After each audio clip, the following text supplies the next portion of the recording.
Well, I'm joined by the DEFRA Minister, the new DEFRA Minister, Richard Ronan, and well, you've been in the job a few weeks now. Press releases are coming out, but I want to talk about you first of all, because two or so years into being in House of Keys, and now you get this elevation. I mean, I think you're a bit jaded before, but has this turned things around? I think it's been a very interesting couple of years, and it's been challenging for me personally, challenging for people around me, but it's been a hard job, if I'm brutally honest. It does test you. You certainly learn who your friends are in this job, and I'm very grateful to them. But one thing I have done in the last 2.5 years is work as hard as I possibly can. One, for the department I'm in, my constituency.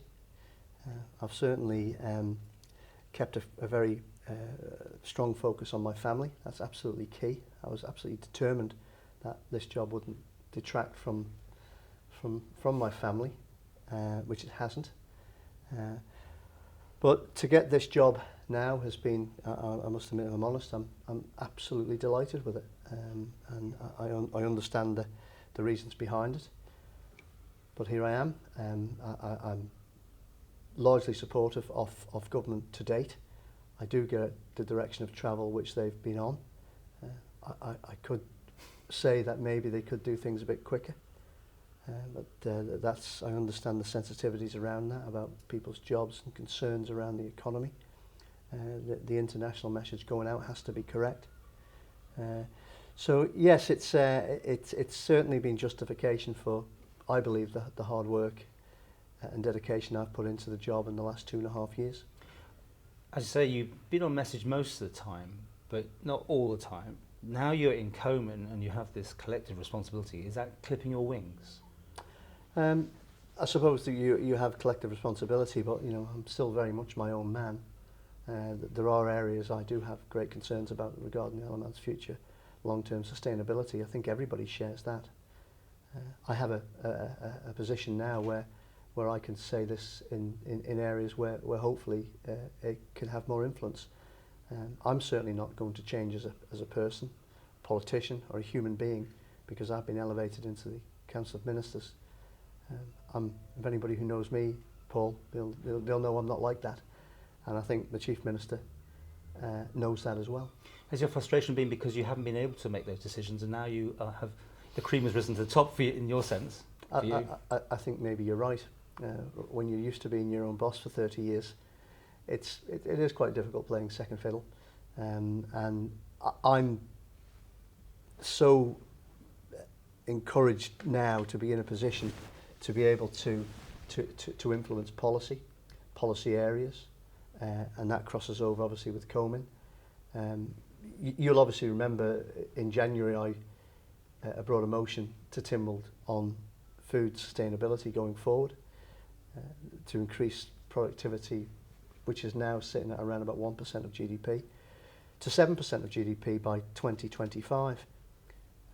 That's still very much on my radar. I'll be making a statement in July, Tynwald, which is next week, on this, an update.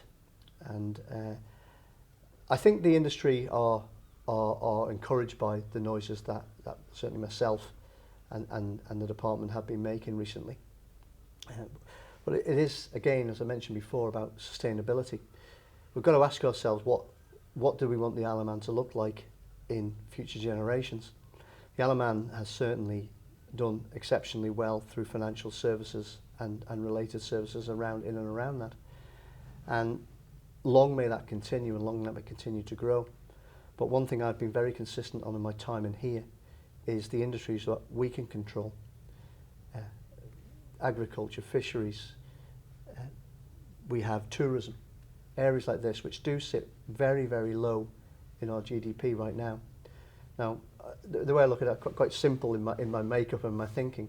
I always see things in a pie chart when it comes to GDP, and the slices of the pie of agriculture and tourism are, I think, too low. I think it's quite sort of shameful of where we are. I can understand it because everybody was enjoying the good times.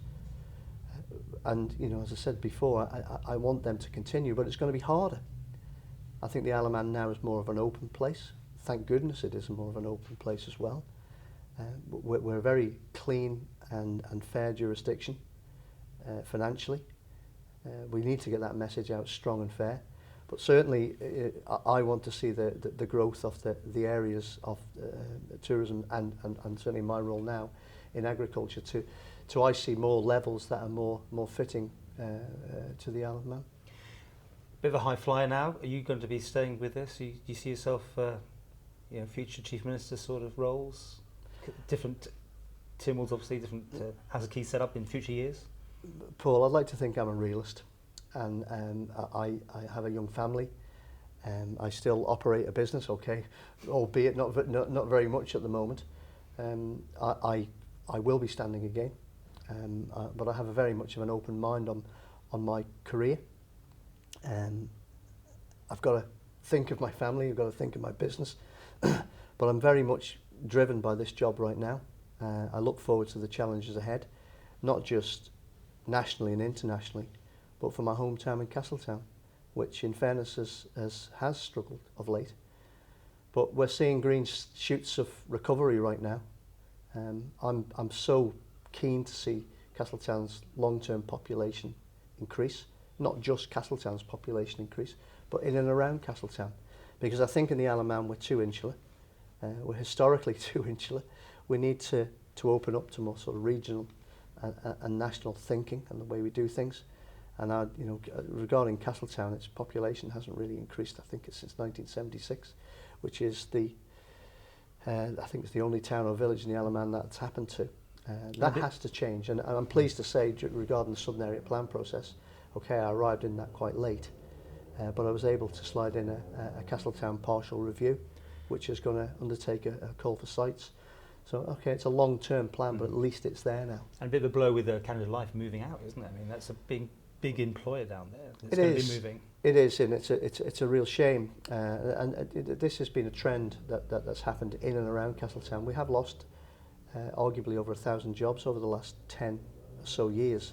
Now that's going to have a major impact on certainly on our daytime economy, where people go up and get their shopping, get their lunch, and eat out, and it has been a problem.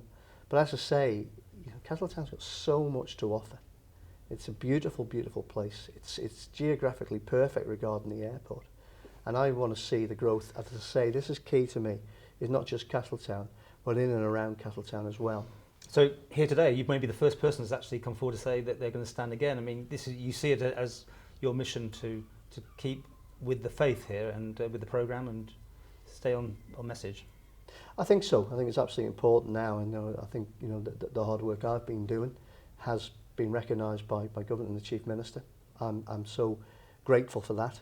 I'm very, very proud to sit here for myself and obviously my family. And I will endeavour to do as best I can, make the changes which hopefully need making, continue the good work that has been carried on within the Department of DEFA, and I look forward to the challenges ahead.